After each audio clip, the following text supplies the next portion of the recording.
Hi, I'm Teacher Abby, and today we are going to make kimchi fried rice. So I hope you'll enjoy this video, and if you do, don't forget to like, share, and subscribe.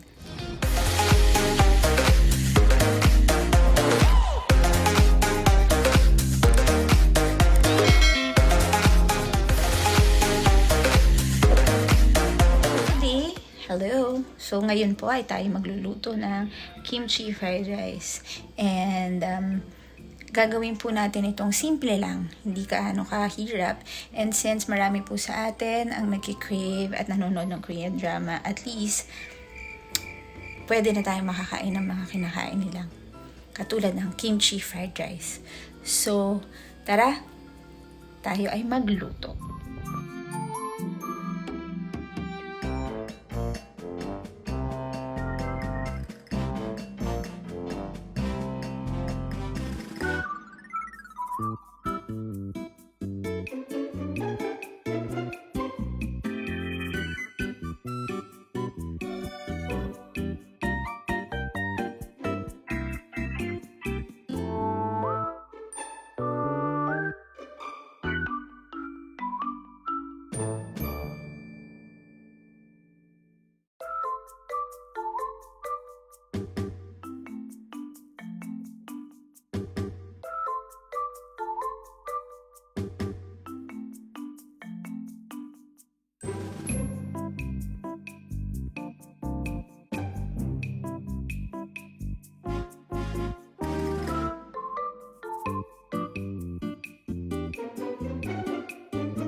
you.